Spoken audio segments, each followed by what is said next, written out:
भगत सिंह ने assembly hall में बम कब फेंका था, याद है? 1929 ईस्वी। ठीक है। भगत सिंह और बटुकेश्वर दत्त, भगत सिंह और बटुकेश्वर बटुकेश्वर दत्त दो आदमी मिलकर 1929 ईस्वी में असेंबली में बम फेंका था लोग। ठीक है। अगला क्वेश्चन है, मुस्लिम लीग ने पहली बार पाकिस्तान के निर्माण की मांग कब रखी थी? मुस्लिम लीग पहली बार 1940 ईस्वी में पाकिस्तान का मांग किया था। नाउ और नेवर, नाउ और नेवर, अभी नहीं तो कभी नहीं, चौधरी रहमत अली का, चौधरी रहमत अली का एक पम्पलेट था, उसी में पहली बार पाकिस्तान शब्द लिखा गया था। पाकिस्तान, ठीक है। पंजाब हो गया, अफगानिस्तान का कुछ क्षेत्र हो गया, कश्मीर का कुछ क्षेत्र हो गया, इस सबको लेकर पाकिस्तान एक नया देश का किया गया था। 3 नंबर क्वेश्चन है, कैबिनेट मिशन का अध्यक्ष कौन थे? कैबिनेट मिशन कब आया था?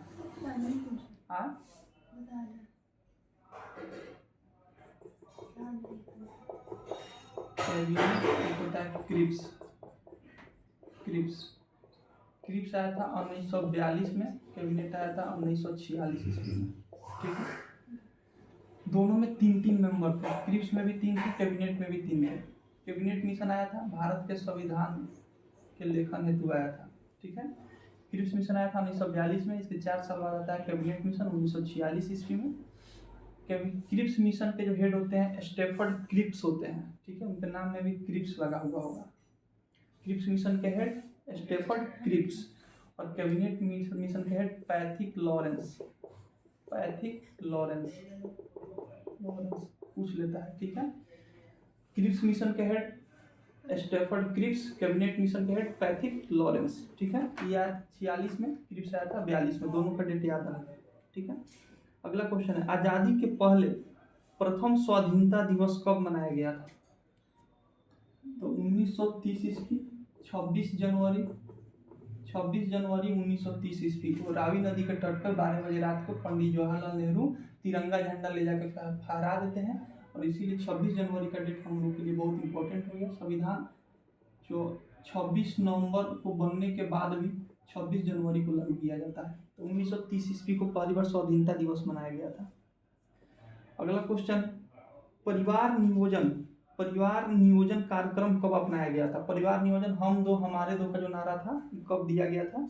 तो 1952 ईस्वी में परिवार नियोजन अपनाया गया था, 1952 ईस्वी में। ठीक है। भारतीय सांख्यिकी संस्थान कहाँ पर स्थित है? भारतीय सांख्यिकी संस्थान की बात करें तो इसका हेडक्वार्टर है कोलकाता, कोलकाता में।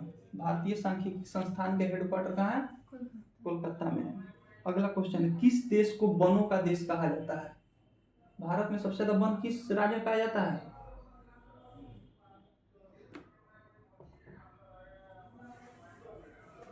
बताए हुए हैं, किस राज्य में पाया जाता है? भारत में सबसे ज्यादा वन मध्य प्रदेश एमपी में पाया जाता है, और सबसे ज्यादा टाइगर भी एमपी में पाया जाता है। तो पूछ दे, वनों का राज्य किसे कहते हैं भारत का? तो मध्य प्रदेश। टाइगर स्टेट किसे कहते हैं? तो मध्य प्रदेश। अब पूरे विश्व में पूछ रहा है किस देश को वनों का देश कहा जाता है? तो कांगो को, कांगो को वनों का देश कहा जाता है। ठीक है। अगला क्वेश्चन है, ज्वालामुखी के मुख को क्या कहा जाता है? जब अर्थक्वेक जब आता है, ज्वालामुखी जब फटता है इस तरह वो बनता है। ज्वालामुखी जब फटेगा तो ऐसे बनेगा, यहाँ पे ऐसे एक मुख रहता है, इसी मुख को, इसी में लावा मैग्मा मिल के निकलता है, इसी मुख को क्रेटर कहते हैं, क्रेटर। उसको याद रखना, बार बार पूछता है। ज्वालामुखी के मुख को क्या कहते हैं? क्रेटर कहते हैं, इसी में लावा मैग्मा ये सब निकलता है। ठीक है। अगला क्वेश्चन है, जो नदी डेल्टा नहीं बनाती है, डेल्टा क्या? कोई नदी से जा रही है, जैसे गंगा नदी, बीच में कोई उठा हुआ जमीन आ गया, उसको क्या बोलेंगे? डेल्टा बोलते हैं। तो कह रहा है जो नदी डेल्टा नहीं बनाती है उसके मुख को क्या कहते हैं? एस्चुरी कहते हैं, एस्चुरी, एस्चुरी कहते हैं। जो नदी डेल्टा नहीं बनाती उसके मुख को क्या कहते हैं? एस्चुरी कहते हैं। सबसे बड़ा डेल्टा कौन है? सुंदरबन डेल्टा। कौन सा है? सुंदरबन। पूरे वर्ल्ड में भी सुंदरबन डेल्टा है, सुंदरबन डेल्टा, सुंदरबन डेल्टा। कौन सा नदी बनाती है? ब्रह्मपुत्र नदी बनाती है। कौन नदी बनाती है? ब्रह्मपुत्र नदी बनाती है। ठीक है, ब्रह्मपुत्र नदी कहाँ से निकलती है? ये निकलती है चीन से, तिब्बत के पहाड़ी। चीन में कौन सा पहाड़ी है? तिब्बत। तिब्बत के पहाड़ी से निकलती है चाइना से। चाइना में ब्रह्मपुत्र नदी को सांगपो कहा जाता है। सांगपो कहा जाता है। चाइना में ब्रह्मपुत्र नदी को क्या कहा जाएगा? सांगपो। जब अब भारत में कहाँ से प्रवेश करेगी? असम। असम राज्य में भारत में प्रवेश करती है और वहीं पे सुंदरवन नामक डेल्टा बनाती है। और असम में जैसी आ जाएगी सांगपो नदी, इसका नाम क्या हो जाएगा? ब्रह्मपुत्र नदी हो जाएगा। ठीक है, तो ब्रह्मपुत्र नदी निकलती कहाँ है? तिब्बत के पहाड़ी से। चाइना में इसको क्या कहते हैं? सांगपो कहते हैं। जैसी भारत में आएगी तो असम, ऐसी असम में सुंदरवन डेल्टा बनाएगी। ठीक है, सुंदरवन डेल्टा बनाएगी। ठीक है, दुनिया की जो सबसे बड़ी डेल्टा है। चट्टानों के गर्म तथा तरल पदार्थ को क्या कहा है? अभी बताया है। ये चट्टान जो बन रहा है तो अंदर से लावा और मैग्मा निकलता है, तो गर्म और तरल पदार्थ को क्या कहते हैं? मैग्मा। क्या कहते हैं? मैग्मा कहते हैं। लावा भी ऑप्शन में होगा तो लावा भी चेक होगा। ठीक है, अगला, उत्तरी अमेरिका के घास के मैदान को क्या कहते हैं? उत्तरी अमेरिका के घास के मैदान को प्रेरी कहते हैं। प्रेरी। उत्तरी अमेरिका के घास के मैदान को क्या कहते हैं? प्रेरी कहते हैं। अफ्रीका के उष्ण, उष्ण मतलब क्या होता है? गर्म। उष्ण मतलब क्या होता है? गर्म। उष्ण, उष्ण मतलब क्या हो जाएगा? गर्म। और शुष्क मतलब क्या हो जाएगा? शुष्क मतलब हो जाएगा ठंडा। ठीक है, तो अब क्या कह रहा है क्वेश्चन? अफ्रीका के उष्ण घास के मैदान को क्या कहते हैं? सवाना कहते हैं। सवाना। ठीक है, अफ्रीका के शीतोष्ण, शीतोष्ण यानी शुष्क ठंडा घास के मैदान को क्या कहते हैं? वेल्ड्स कहते हैं। वेल्ड्स। ठीक है, तो अफ्रीका के उस गर्म घास के मैदान को सवाना कहते हैं, शुष्क घास के मैदान को वेल्ड्स कहते हैं। ध्वनि तरंग किस माध्यम से चल सकती है? ठोस, गैस, द्रव। बताओ ध्वनि तरंग किस में चल सकती है? जो हम लोग बोल रहे हैं ध्वनि है, किस में चलेगी ध्वनि? गैस में और द्रव में। ठोस में नहीं चलती है ध्वनि। हाँ, ठोस में। सबसे ज्यादा ध्वनि का स्पीड किस में होता है? नहीं, सबसे होता है ठोस में। बताए हुए हैं, स्टील, इस्पात। इस्पात सबसे ज्यादा किस में होता है? ठोस में। ध्वनि का जैसे देखती है ट्रेन का हॉर्न हम लोग को सुनाई नहीं देता है।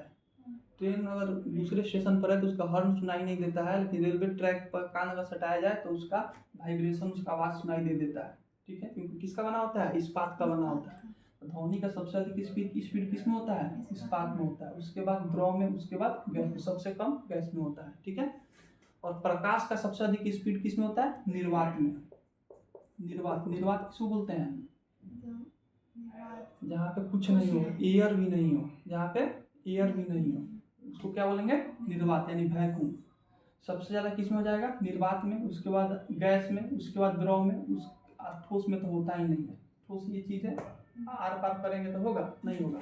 और ग्लास अगर रहेगा तो आर पार हो सकता है। ठीक है, अगला क्वेश्चन है, आवर्त सारणी में सबसे बड़ा आवर्त कौन सा होता है? आवर्त सारणी से बनाते हैं ना, ऐसे आवर्त सारणी होता है। आवर्त सारणी इंग्लिश का पीरियोडिक टेबल। पीरियोडिक टेबल जिसमें केमिकल, जिसमें एलिमेंट का नाम लिखा रहता है। तो कह रहा है आवर्त सारणी में सबसे बड़ा आवर्त कौन सा होता है? जो छठा आवर्त होता है, छठा आवर्त सबसे बड़ा होता है। और सबसे छोटा आवर्त कौन सा होता है? पहला जो आवर्त होता है सबसे छोटा होता है। आवर्त मतलब ये वाला हो गया। पहला में यहाँ पे हाइड्रोजन होगा, यहाँ पे क्या हो जाएगा? हीलियम होगा। तो बस इसमें दो एलिमेंट है। सबसे छोटा कौन सा हो जाएगा? आवर्त पहला। सबसे बड़ा कौन हो जाएगा? छठा। इसको याद रखना है। राष्ट्रीय गीत को सर्वप्रथम, राष्ट्रीय गीत और राष्ट्रगान कौन कौन सा है? बताओ। राष्ट्रगान, राष्ट्रीय गीत, राष्ट्रगान को कितना समय में गाया जाता है? कितना सेकंड में? 52। राष्ट्रीय गीत को 65 सेकंड। ठीक है, राष्ट्रगान कौन लिखा? नहीं, बंकिम वंदे मातरम। राष्ट्रगान होता है जनगण मन। जन गण मन, इसको याद रखना है। जैसे कि हम लोग जाते हैं तो होता है परेड देखने जाते हैं, कहता है कि अब राष्ट्रगान बजेगा, यानी जनगण मन बजेगा। ठीक है, इसको कौन लिखता है? रविंद्रनाथ टैगोर। रविंद्रनाथ टैगोर। और राष्ट्रीय गीत कौन सा हो जाएगा? वंदे मातरम। इसको कौन? बंकिम चंद्र चटर्जी चटर्जी, वंदे मातरम, इसको कौन लिखेगा? बंकिम चंद्र बंकिम चंद्र चटर्जी। ठीक है, जो वंदे मातरम है, ठीक है, बंकिम चंद्र चटर्जी लिखते हैं। राष्ट्रगान कौन लिखेगा? रविन्द्रनाथ टैगोर। इसको गाने का कितना सेकंड? 52। इसको कितना? 65। कहीं कहीं 1 मिनट और 5 सेकंड भी ऑप्शन में रहता है। ठीक है, क्या कह रहा है? बंकिम चंद्र चटर्जी। इनका एक उपन्यास आया था, कौन सा उपन्यास था? आनंद मठ। आनंद मठ, इसी में से इस आपको पूछ देता है क्वेश्चन, आनंद मठ में किस विद्रोह का जिक्र किया गया है? सन्यासी विद्रोह। कौन सा विद्रोह? सन्यासी विद्रोह। आनंद मठ किस पर लिखा गया है? सन्यासी विद्रोह पे। इसी सन्यासी विद्रोह में वंदे मातरम गीत का जिक्र है। ठीक है, क्या क्वेश्चन कर रहा है? राष्ट्रीय गीत सर्वप्रथम कब गाया गया था? 1896 में। राष्ट्रीय गीत सर्वप्रथम कब गाया गया था? 1896 में गाया गया था। ठीक है, और राष्ट्रगान कब गाया गया था? 1911 में। कब गाया गया था? 1911 में। कोलकाता अधिवेशन था। जॉर्ज पंचम आए थे। जॉर्ज पंचम आए थे। लॉर्ड हार्डिंग उस समय वायसराय थे। जॉर्ज पंचम आए थे। कोलकाता की दिल्ली अधिवेशन? कोलकाता अधिवेशन नहीं, दिल्ली दरबार में। दिल्ली दरबार में गाया गया था। ठीक है, कौन सा दरबार था? दिल्ली दरबार लगा था। दिल्ली दरबार लगा था। ठीक है, जॉर्ज पंचम के उनके स्वागत में रविन्द्रनाथ टैगोर जनगण मन गाते हैं। ठीक है, इसको याद रखना है। अंतर्राज्यीय परिषद की बैठक, अच्छा अगला क्वेश्चन है, देश में आपातकाल अब तक कितनी बार लग चुका है? 3 बार। कौन सा? राष्ट्रीय आपातकाल है। कौन सा आपातकाल है? राष्ट्रीय। पूछेगा कि अभी तक वित्तीय आपातकाल कितने बार लगा है? एक बार। वित्तीय आपातकाल अभी तक एक बार भी नहीं लगा है। ठीक है, अंतर्राज्यीय परिषद की बैठक वर्ष में कितनी बार होती है? अंतर्राज्यीय परिषद। अंतर्राज्यीय परिषद का मतलब क्या होता है? अंतर्राज्यीय परिषद का हेड कौन होता है? पीएम होता है। इसको पहले याद रखना है। प्रधानमंत्री होता है। अंतर्राज्यीय परिषद में कौन कौन होता है? प्रधानमंत्री, और जितने भी राज्य है उसके सीएम होते हैं, यानी चीफ मिनिस्टर होते हैं। ठीक है, अब प्लस जो केंद्र शासित प्रदेश है उसके राज्यपाल होते हैं। कौन होते हैं? राज्यपाल। इस सबका एक मेंबर होता है। इसका काम क्या है? केंद्र के साथ और राज्यों, केंद्र और राज्य को एक साथ लेकर चलना। मान लीजिए कहीं कहीं अभी जैसे बीजेपी की सरकार है, बीजेपी की सरकार है, तो वैसा भी स्टेट है, वैसा भी राज्य है जहाँ बीजेपी की सरकार नहीं है, किसी और पार्टी की सरकार है, लोकल पार्टी की सरकार है। ठीक है, फिर दोनों में आपस में जमेगा नहीं, तो ये दोनों को आपस में समन्वय कराने के लिए अंतर्राज्यीय परिषद का गठन कौन करता है? राष्ट्रपति। गठन कौन करता है? राष्ट्रपति। पूछेगा अंतर्राज्यीय परिषद का गठन कौन करता है? राष्ट्रपति। हेड कौन होता है? प्रधानमंत्री। इसमें मेंबर कौन कौन होते हैं? पीएम, सीएम और राज्यपाल होते हैं। इसकी बैठक वर्ष में कितनी बार होती है? कम से कम 3 बार। अंतर्राज्यीय परिषद की बैठक कितनी बार होती है? 3 बार। पृथ्वी अपने अक्ष पर कितने डिग्री झुका हुआ है? तो 23.5 डिग्री। पृथ्वी अपने अक्ष पर कितने डिग्री झुका हुआ है? 23.5 डिग्री। इसी कारण हमेशा मौसम क्या होता रहता है? चेंज होते रहता है। ठीक है, क्वेश्चन पूछता है कि मौसम चेंज होने का कारण क्या है? यही 23.5 डिग्री जो पृथ्वी अपने अक्ष पर जो झुकी हुई है, इसी के कारण। ठीक है, अब एक क्वेश्चन पूछेगा, दिन और रात होने का कारण क्या है? वीडियो फ्रेश आ रहा है? दिन और रात होने का कारण क्या है? पृथ्वी की दैनिक गति या पृथ्वी का जो परिक्रमा करता है सूर्य का, वो कौन कारण है? दैनिक गति मतलब एक बार 24 आवर में पृथ्वी 2 बार एक बार इसे पूरा घूम जाता है, वो होता है दैनिक गति होता है। ठीक है, पृथ्वी का दैनिक गति। सूर्य यहाँ पे अपना है, पृथ्वी धीरे धीरे घूम रहा है, तो कहीं सवेरे हो रहा है, कहीं शाम हो रहा है। ठीक है, इसको याद रखना है। एशिया का सबसे कम जनसंख्या वाला देश कौन सा है? मालदीव है। कौन सा देश है? मालदीव। एशिया का सबसे कम जनसंख्या वाला देश। और एशिया का सबसे छोटा देश कौन सा है? मालदीव है। एशिया की बात हो रही है। टोटल कितने महाद्वीप हैं? 7 महाद्वीप है। 7 में एक एशिया महाद्वीप है, तो उस एशिया की बात हो रही है। सबसे कम जनसंख्या किस देश में है? एशिया में, मालदीव में है। और सबसे छोटा देश कौन सा है एशिया का? मालदीव है। पूरे वर्ल्ड का सबसे छोटा देश कौन सा है? Vatican city. कौन सा है? Vatican city. वर्ल्ड का सबसे छोटा देश कौन सा है? Vatican city. वर्ल्ड का सबसे ज्यादा जनसंख्या घनत्व कहाँ पे है? सिंगापुर में है। सिंगापुर। जनसंख्या घनत्व समझती है क्या होता है? क्या होता है? 1 किलोमीटर में कितने व्यक्ति रहते हैं। ठीक है, जनसंख्या पूरे भारत का किस राज्य का जनसंख्या घनत्व सबसे अधिक है? राज्य भी पूछे, यूटी नहीं पूछे हैं। भारत में किस राज्य का जनसंख्या घनत्व सबसे अधिक है? बिहार का। 1 किलोमीटर में 11,000 कुछ लोग रहता है बिहार में, ठीक है। तो पूछे कि भारत के किस राज्य में जनसंख्या घनत्व सबसे अधिक है? बिहार का है। सबसे कम साक्षरता दर कहाँ का है? बिहार का है। सबसे कम साक्षरता दर कहाँ का है? बिहार। साक्षरता मतलब सबसे कम पढ़ा लिखा लोग कहाँ का है? बिहार। बिहार का है। सबसे ज्यादा पढ़ा लिखा लोग कहाँ का है? केरल का है। सबसे ज्यादा साक्षरता दर कहाँ का है? केरल। केरल का है, ठीक है। इसको याद रखना है, ठीक है। अगला क्वेश्चन है, वो कौन सा महाद्वीप है जहाँ एक भी मरुस्थल नहीं है? कौन सा हो गया? यूरोप। यूरोप महाद्वीप में क्या है? एक भी मरुस्थल नहीं है। यूरोप महाद्वीप में एक भी मरुस्थल नहीं है। अगला क्वेश्चन है, ब्रिटेन का राष्ट्रीय चिन्ह क्या है? ब्रिटेन मतलब इंग्लैंड यानी ब्रिटिश। उसका राष्ट्रीय चिन्ह क्या है?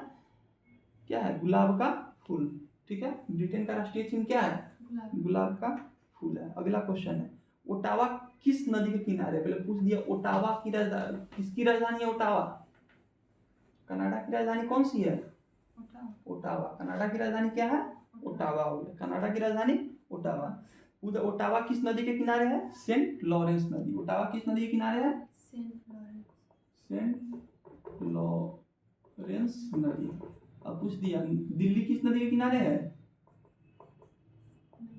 यमुना। दिल्ली किस नदी के किनारे है? यमुना। बार बार न्यूज में देखती होगी कि यमुना का पानी गंदा हो रहा है। तो दिल्ली किस नदी के किनारे है? यमुना। दिल्ली कहाँ की राजधानी है? भारत की राजधानी। दिल्ली कहाँ की राजधानी है? भारत की। उसी ओटावा किस नदी के किनारे है? सेंट लॉरेंस नदी के किनारे है। अगला क्वेश्चन है, काराकोरम दारा भारत के किस राज्य में है? तो काराकोरम जो दारा है किस राज्य में है? जम्मू कश्मीर में। काराकोरम दारा किस राज्य में है? जम्मू कश्मीर में है। दारा क्या होता है? इसे दो तरफ से पहाड़ है, बीच में पतला रास्ता है, फिर यहाँ भी पहाड़ है, इसी को क्या बोलेंगे? दारा बोलते हैं, ठीक है। तो काराकोरम दारा किस राज्य में है? जम्मू कश्मीर में है। जीवन बीमा निगम यानी LIC की बात है। LIC का स्थापना कब होता है? 1956 ईस्वी में। LIC का स्थापना कब होता है? 1956। बहुत बार क्वेश्चन पूछा हुआ है। LIC का स्थापना कब होता है? 1956। आर्किमिडीज किस देश के मूल निवासी थे? उत्प्लावन का सिद्धांत। उत्प्लावन का सिद्धांत बताए थे कि पानी में आदमी जब डूबता है तो पानी नीचे से फोर्स लगाती है, उसी को बोलते हैं उत्प्लावन का सिद्धांत। किसने दिया था? आर्किमिडीज ने दिया था। किस देश के निवासी थे? ग्रीस का निवासी था। आर्किमिडीज किस देश का निवासी था? ग्रीस का निवासी था। डिगबोई किसके लिए प्रसिद्ध है? डिगबोई कहाँ है? असम में। डिगबोई कहाँ है? असम में। किसके लिए प्रसिद्ध है? पेट्रोलियम के लिए। पेट्रोलियम। डिगबोई किसके लिए प्रसिद्ध है? पेट्रोलियम। यहीं पर पहली बार कुआं खोदा गया जिसका नाम था वसुंधरा। कुआं का नाम क्या था? वसुंधरा। असम के डिगबोई जैसे कि बिहार के मोतिहारी में, बिहार में एक मोतिहारी जगह है, तो असम के डिगबोई में कुआं खोदा गया। उस कुआं का नाम क्या था? वसुंधरा। और किसके लिए प्रसिद्ध है? पेट्रोलियम के लिए प्रसिद्ध है। पाकिस्तान का स्वतंत्रता दिवस किस तिथि को मनाया जाता है? 14 अगस्त को मनाया जाता है। 15 अगस्त को भारत का, पाकिस्तान का 14 अगस्त को। रविन्द्रनाथ टैगोर को किस वर्ष नोबेल पुरस्कार दिया गया? 1913 ईस्वी में। रविन्द्रनाथ टैगोर को किस वर्ष नोबेल पुरस्कार दिया गया? 1913 ईस्वी में। साहित्य के लिए नोबेल पुरस्कार इनको मिला था। इनका पुस्तक क्या था? गीतांजलि पुस्तक के लिए इनको साहित्य का नोबेल पुरस्कार रविन्द्रनाथ टैगोर को 1913 ईस्वी में दिया जाता है। नोबेल पुरस्कार की शुरुआत कब होती है? 1901 में। नोबेल पुरस्कार की शुरुआत कब होती है? 1901 में। एल्फ्रेड नोबेल थे। एल्फ्रेड नोबेल के नाम पे नोबेल पुरस्कार की शुरुआत होती है। किसके नाम पे होती है? एल्फ्रेड नोबेल के नाम पे। किस दिन दिया जाता है? 10 दिसंबर को दिया जाता है। क्यों? क्योंकि 10 दिसंबर को एल्फ्रेड नोबेल की मृत्यु हुई थी, इसीलिए नोबेल पुरस्कार 10 दिसंबर को दिया जाता है। कितने क्षेत्र में दिया जाता है? 6 क्षेत्र में दिया जाता है। पहले 5 क्षेत्र में दिया जाता था, बाद में इसमें इकोनॉमिक्स यानी अर्थशास्त्र जोड़ा गया। 1968 में अर्थशास्त्र को जोड़ा गया। 1969 में पहली बार अर्थशास्त्र में पुरस्कार दिया गया। तो पहले टोटल 5 क्षेत्र में दिया जाता था पुरस्कार, अब 6 क्षेत्र में दिया जाता है। कब शुरुआत हुई थी? 1901 ईस्वी में। नोबेल पुरस्कार की शुरुआत 1901 ईस्वी में। सल्तनत काल में अश्वशाला का प्रधान को क्या कहा है? सल्तनत काल यानी दिल्ली सल्तनत की बात करते हैं। गुलाब खिले तो सुगंध लीजिए, इसका ट्रिक बताए थे, उसी को क्या बोलेंगे? सल्तनत काल। सल्तनत काल में अश्वशाला यानी जहाँ पे घोड़े को रखा जाता था, अश्वशाला के जो प्रधान होते थे उसको क्या कहा जाता था? अमीर आखुर कहा जाता था। अमीर ए आखुर। अशोक के प्रधान को अमीर याकुर कहा जाता था। चलिए अगला क्वेश्चन है, हाथी गुम्फा अभिलेख किसने लिखा था? हाथी गुम्फा अभिलेख कालिंग राजा खारवेल। कालिंग राजा खारवेल, ऐसे याद रखना है, राजा खारवेल। कौन सा? हाथी गुम्फा अभिलेख। हाथी गुम्फा, वीडियो प्ले आ रहा है? हाथी गुम्फा अभिलेख। हाथी गुम्फा अभिलेख किसके लिए है? कालिंग राजा खारवेल के लिए है। अगला क्वेश्चन है, विश्व का सबसे बड़ा महाद्वीप कौन सा है? एशिया। दूसरा अफ्रीका हो जाएगा। ठीक है, भारत में संघ राज्यों का शासन किसके द्वारा, मतलब यूटी की बात कर रहा है, जो यूनियन टेरिटरी है उसके राज्यों का शासन किसके द्वारा चलाया जाता है? राष्ट्रपति। किसके द्वारा? राष्ट्रपति द्वारा। लगता है कि राष्ट्रपति शासन चल रहा है। ठीक है, तो संघ राज्य जो है, यूटी है, यूनियन टेरिटरी, उसका शासन किसके द्वारा चलाया जाएगा? राष्ट्रपति के द्वारा। ठीक है, जिला कलेक्टर शब्द, जिला कलेक्टर एक दो शब्द होता है, एक होता है जिला कलेक्टर, डिस्ट्रिक्ट कलेक्टर। ठीक है, एक होता है डिस्ट्रिक्ट मजिस्ट्रेट। ठीक है, तो जिला कलेक्टर जो पद है कब आया था? 1972 में आया था। किसके समय में आया था? कॉर्नवालिस के समय आया था, 1972 में। पुलिस आया था, दरोगा आया था, जिला कलेक्टर, ऐसा सब पद उस समय किसके समय आया था? कॉर्नवालिस के समय आया था, 1972 ईस्वी में। अगला क्वेश्चन है, भारत की वित्तीय राजधानी की, भारत की सिंपल राजधानी पूछे तो क्या हो जाएगा? भारत की राजधानी कहाँ है? दिल्ली। अब भारत की वित्तीय राजधानी यानी पैसा कौड़ी वाला राजधानी कौन सा हो जाएगा? वित्तीय राजधानी किसको बोलते हैं? मुंबई को। भारत की वित्तीय राजधानी किसको बोलेंगे?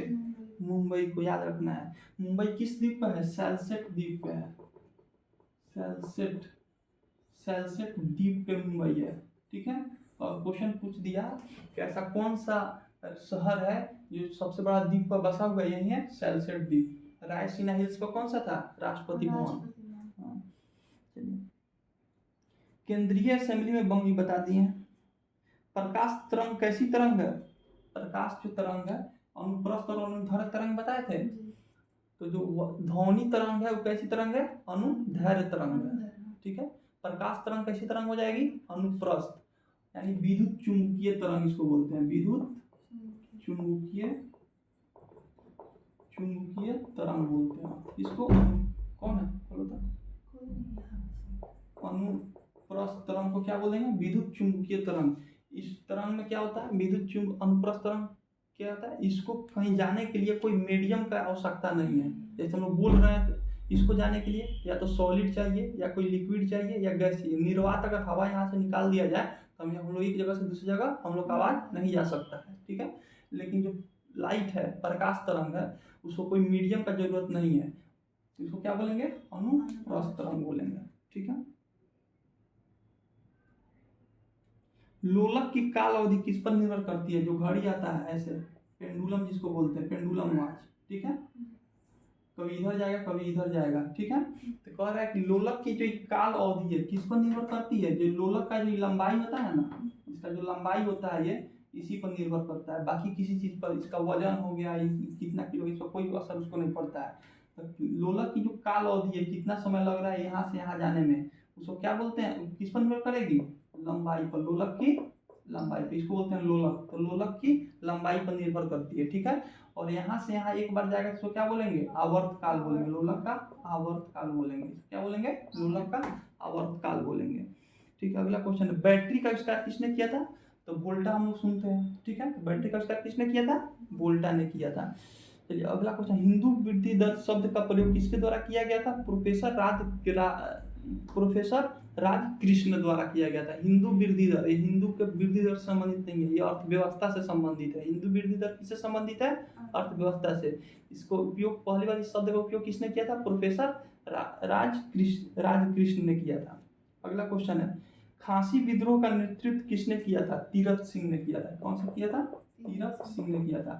गारो खासी जयंतिया कहाँ का पहाड़ी है? सब मेघालय का पहाड़ी है। मेघालय का पहाड़ी है। ठीक है, और मेघालय में 3 जनजाति है। इसी जनजाति के नाम पर 3 पहाड़ का नाम दिया गया है। ठीक है, और खासी जो पहाड़ी है उसी के नीचे मानिसराम शहर है। मानिसराम मानिस राम सर है। यहीं पे सबसे ज़्यादा क्या होता है, बारिश होती है। सबसे ज़्यादा बारिश कहाँ होती है, मानिस राम में। गारो खासी जयंतिया, मेघालय में जीवित जड़ पुल पूछ दिया। जीवित जड़ पुल कहाँ है, मेघालय में। जीवित जड़ पुल, जड़ पुल जो पेड़ का जो जड़ से बरगद का जो पेड़ होता है उसका जड़ आता है ना ऊपर से नीचे, तो उसी के हेल्प से पुल बनाया गया है, उसी का नाम दिया गया है जीवित जड़ पुल। कहाँ पे है, मेघालय में। मेघालय में जीवित जड़ पुल कहाँ है, मेघालय में। गोलमेज के किस सम्मेलन में कांग्रेस ने भाग लिया था, द्वितीय। किसने भाग लिया था, गांधी जी ने। मछली के हृदय में कितने प्रकोष्ठ होते हैं, मानव हृदय में कितने प्रकोष्ठ होते हैं, 4 प्रकोष्ठ होते हैं। मछली के हृदय में कितने प्रकोष्ठ होते हैं, 2 प्रकोष्ठ होते हैं। ठीक है। सल्तनत काल में हक सर्व क्या था, यह सिंचाई कर था। हक सर्व क्या था, सिंचाई टैक्स था। हक सर्व नाम दिया जाता था इसका। ठीक है। परिसीमन आयोग का पदेन सदस्य कौन होता है, परिसीमन ये चुनाव आयोग से संबंधित। परिसीमन किससे संबंधित है, चुनाव आयोग से संबंधित है। तो कह रहा है परिसीमन आयोग का पदेन सदस्य कौन होता है, मुख्य चुनाव अधिकारी होता है। ठीक है। अगला क्वेश्चन है, भारत के किस राज्य को टाइगर राज्य कहा जाता है, बता दिए। किसको कहा जाता है, मध्य प्रदेश को। टाइगर स्टेट किसको कहा जाता है, मध्य प्रदेश को। सबसे ज्यादा जंगल कहाँ है, मध्य प्रदेश में है। किसी विधेयक को धन विधेयक होने का अंतिम निर्णय कौन देता है, लोकसभा का अध्यक्ष। कौन देता है, लोकसभा का अध्यक्ष। लोकसभा कोई विधेयक धन विधेयक है या नहीं, इसका निर्णय कौन करेगा, लोकसभा अध्यक्ष करेगा। ठीक है। बाल गंगाधर तिलक को किसने भारत का हीरा कहा था। बाल गंगाधर तिलक को किसने भारत का हीरा कहा था, गोपाल कृष्ण गोखले ने। महात्मा गांधी जी के राजनीतिक गुरु कौन थे, गोपाल कृष्ण गोखले। महात्मा गांधी का राजनीतिक गुरु कौन थे, गोपाल कृष्ण। उसको अति कर दो।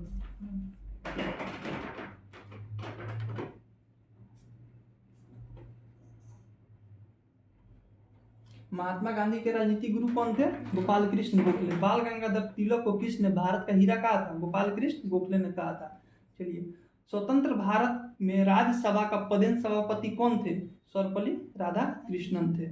मुख्य चुनाव आयुक्त की नियुक्ति कौन करता है, मुख्य चुनाव आयुक्त की नियुक्ति कौन करेगा, राष्ट्रपति करेगा। कौन करेगा, राष्ट्रपति करेगा। ये सब पॉलिटी में पढ़ा हुआ। मुख्य चुनाव आयुक्त जो होता है उसका नियुक्ति कौन करेगा, राष्ट्रपति करेगा। भारतीय सर्वेक्षण विभाग का मुख्यालय कहाँ है, देहरादून में। भारतीय सर्वेक्षण विभाग का मुख्यालय कहाँ है, देहरादून में है। ठीक है। सर्वेक्षण विभाग का मुख्यालय कहाँ है, देहरादून। रॉकेट किस सिद्धांत पर काम करता है, तो इसमें 2 ऑप्शन देखना है। एक तो पहला क्या, न्यूटन का तृतीय नियम, अगर वो ऑप्शन में रहे तो उसको मारना है, नहीं तो संवेग संरक्षण, संवेग संरक्षण का सिद्धांत, संरक्षण का सिद्धांत। ठीक है।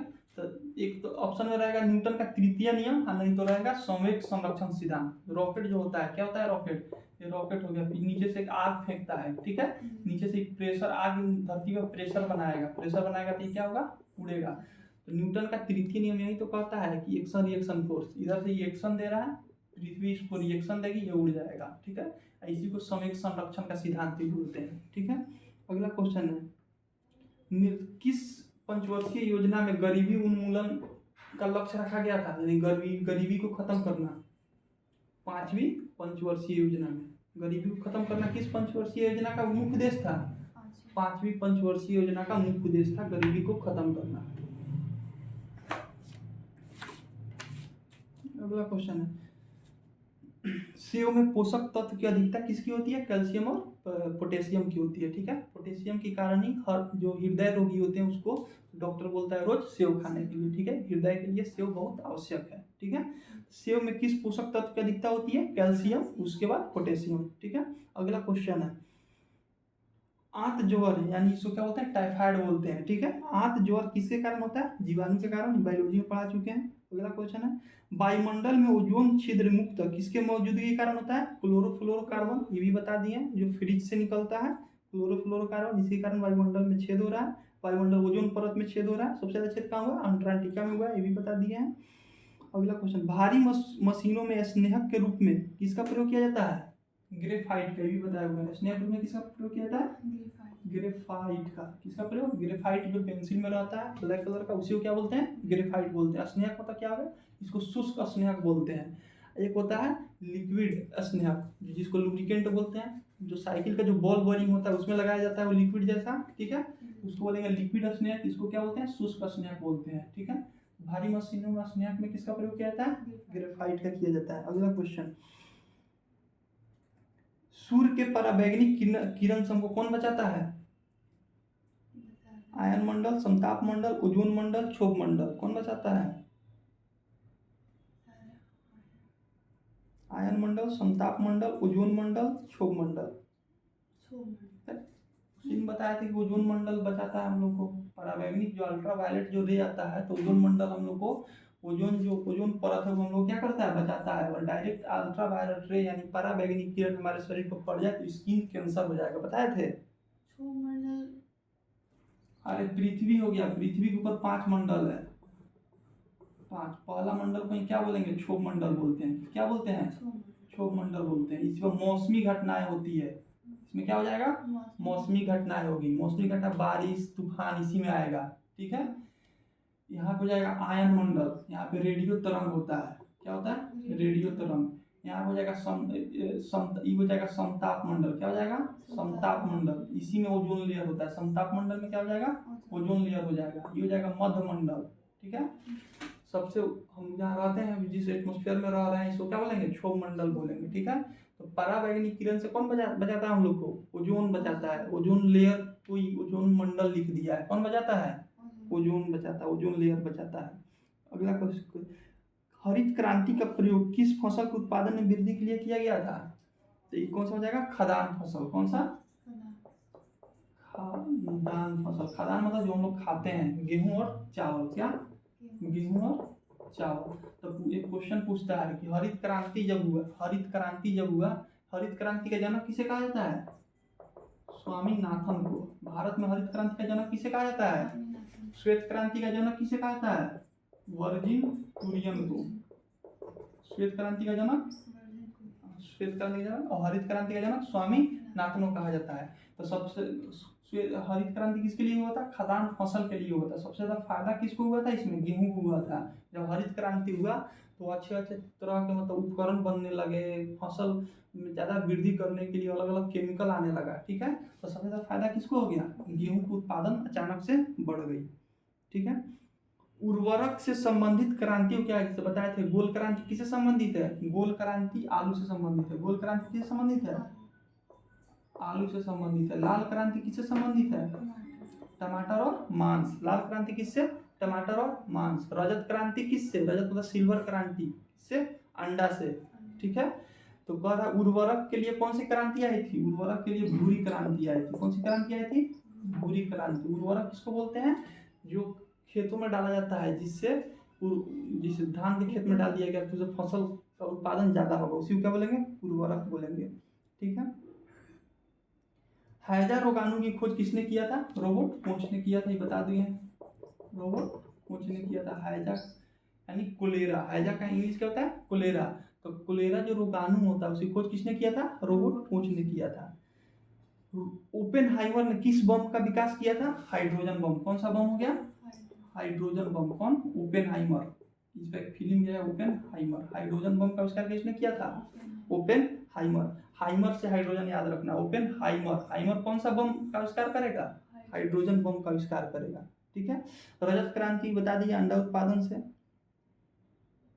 चलिए, धातु सुचालक होते हैं। जितने भी मेटल होते हैं क्या होते हैं? बिजली का सुचालक होते हैं। क्यों? क्योंकि उसमें मुक्त इलेक्ट्रॉन होती है। मुक्त इलेक्ट्रॉन मतलब क्या था कि जो जिसे बताया था ना कि जैसे कोई एलिमेंट हो गया, इसको ऑक्टेट या डुएट पूरा करना होता है लास्ट सेल में, या तो 2 इलेक्ट्रॉन रहना चाहिए, नहीं तो 8 इलेक्ट्रॉन होना चाहिए। लेकिन मेटल में ऐसा नहीं होता है। इसीलिए मेटल कह रहा है धातु सुचालक क्यों होती है? क्योंकि इसमें मुक्त इलेक्ट्रॉन होते हैं, ठीक है। अगला क्वेश्चन है, दूध से दही के रूप में जमने के कारण कौन सा बैक्टीरिया होता है?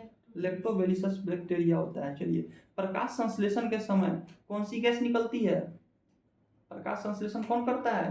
पौधा करता है। दिन में सूर्य की गर्मी से अपना खाना बनाता है। तो प्रकाश संश्लेषण में पौधा कौन सा गैस लेता है?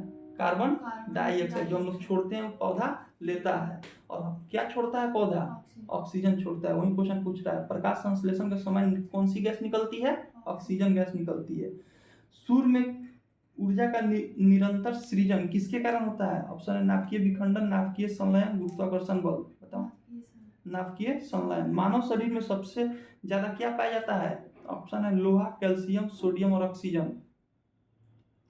ऑक्सीजन पाया जाएगा क्योंकि मानव शरीर में 70% क्या है? पानी है। क्या है? पानी है। पानी किससे मिलकर पता? H2O। तो क्या पाया जा रहा है? ऑक्सीजन। ठीक है। ब्रेल लिपि की खोज किसने की थी? लुइस ब्रेल ने की थी। गेहूं किस प्रकार की फसल है? एक होता है खरीफ और एक होता है रबी। खरीफ और रबी दो फसल होता है। तो गेहूं किस प्रकार की फसल है? खरीफ। धान किस प्रकार का फसल है? रबी। ठीक है। विषाणु जो होता है यानी वायरस, विषाणु तो क्या होता है? वायरस। वायरस किससे बना होता है? प्रोटीन से। वायरस किससे बना होता है?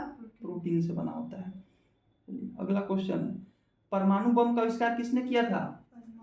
हाइड्रोजन बम का ओपेनहाइमर और परमाणु बम का ऑट्टो हॉर्न ने किया था। ऑट्टो हॉर्न ने किया था परमाणु बम। इसको बस एक हाइड्रोजन बम याद रखना, हाइड्रोजन बम ओपेनहाइमर, परमाणु बम ऑट्टो हॉर्न अपने ऑप्शन में दिख जाएगा। अगला क्वेश्चन है, अल्मुनियम का परमाणु भार कितना होता है? अल्मुनियम का परमाणु क्रमांक कितना होता है? 13 होता है। जब बताए थे जिसे हाइड्रोजन हो गया, हीलियम हो गया, lithium, hydrogen, lithium, beryllium, boron, carbon, nitrogen, 1 2 3 4 5 6 7 हो गया। अब पूछते इसका एटॉमिक नंबर पूछता है तो हाइड्रोजन का 1 हो जाएगा, हीलियम का 2 हो गया, लिथियम का 3 हो जाएगा। अब एटॉमिक भार पूछ दे तो इसमें सम संख्या कौन कौन है? 2 4 6। तो अगर पूछ दे हीलियम का परमाणु भार कितना होता है तो जस्ट इसका दुगुना कर देंगे, 2 दूना 4। बेरिलियम का परमाणु कितना हो जाएगा? 8। कार्बन का कितना हो जाएगा? 12, दुगुना कर देंगे। और पूछ दिया लिथियम का परमाणु भार कितना होता है तो दुगुना करके 1 जोड़ेंगे, 3 दूना 6 + 1 7, 5 दूना 10 + 1 11। बोरॉन का, नाइट्रोजन का 7 दूना 14 + 1 15 हो जाएगा। वीडियो फ्रेश आ रहा है? तो ये पूछ रहा है कौन सा क्वेश्चन, अल्मुनियम। अल्मुनियम का परमाणु क्रमांक कितना होता है? 13। तो इसका परमाणु भार कितना हो जाएगा? 27 हो जाएगा। ठीक है। तो ये सब अगला क्वेश्चन। चलिए, मरकरी का रासायनिक संकेत क्या है? मरकरी को किस चीज से लिखते हैं? Hg से। मरकरी का परमाणु गोल्ड का क्या होता है? Au। सिल्वर का Ag। ठीक है, इसको याद रखना है। ठीक है। आयरन का Fe, टीन का Sn, लेड का Sb। ठीक है। Pb, लेड का Pb, इसको याद रखना है।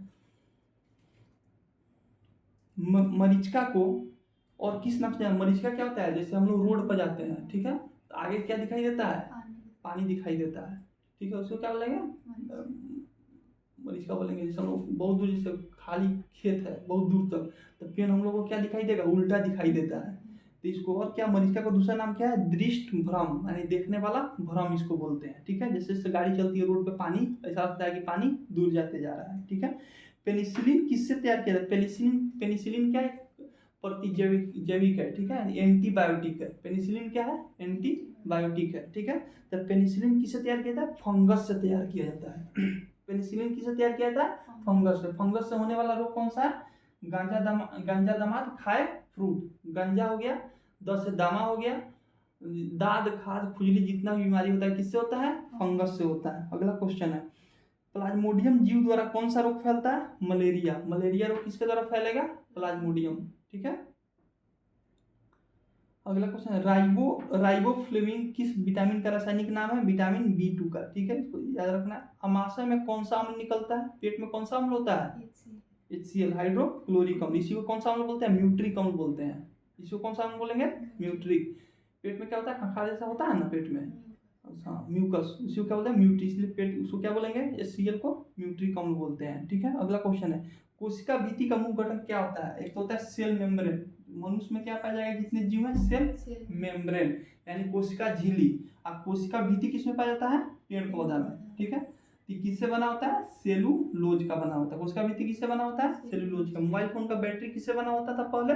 सेलुलोज का। अब किससे बना होता है? लिथियम का बना होता है। सबसे हल्का तत्व कौन सा है? लिथियम। सबसे हल्का तत्व कौन सा है? लिथियम है। ठीक है। इसलिए अब जो जितना मोबाइल आ रहा है सब हल्का हल्का मोबाइल आ रहा है। ठीक है। चलिए, खाद्य परीक्षण में किसका प्रयोग करते हैं? सोडियम बेंजोएट का। चक्रवात किसके कारण होता है? निम्न दाब के कारण। चक्रवात किस कारण होगा? निम्न दाब के कारण। निम्न दाब समझा देते हैं। जैसे ठंडी का दिन होता है तो ठंडी के दिन में हवा बहुत तेज चलता है। गर्मी के दिन में हवा तेज नहीं चलता है। ठंडी के दिन में हवा कब तेज चलता है, जैसे जैसे धूप खिलेगा वैसे वैसे हवा तेज चलेगा। क्यों चलेगा, जैसे मान लीजिए यहाँ पे हम पृथ्वी है, यहाँ पे हम लोग रह रहे हैं, ठीक है, यहाँ पे लोग रह रहे हैं, पूरा यहाँ पे क्या है, क्षोमंडल में क्या है, वायु है। तो जब वायु गर्म होती है तो वायु कहाँ जाती है, ऊपर। गर्म होती है तो वायु कहाँ जाती है, ऊपर। जैसे हम लोग गैस जलाते हैं तो भाप, जैसी पानी गर्म हुआ तो भाप बना, तो गर्म पानी कहाँ जाता है, ऊपर जाएगा। वायु जब गर्म होगी तो कहाँ जाएगी, ऊपर, ठीक है। तो जैसे सूर्य निकला तो यहाँ का वायु क्या हो जाएगा, गर्म होगा। मान लीजिए यहाँ का वायु क्या होगा, गर्म होगा, तो यहाँ का वायु गर्म होगा तो कहाँ जाएगा, ऊपर।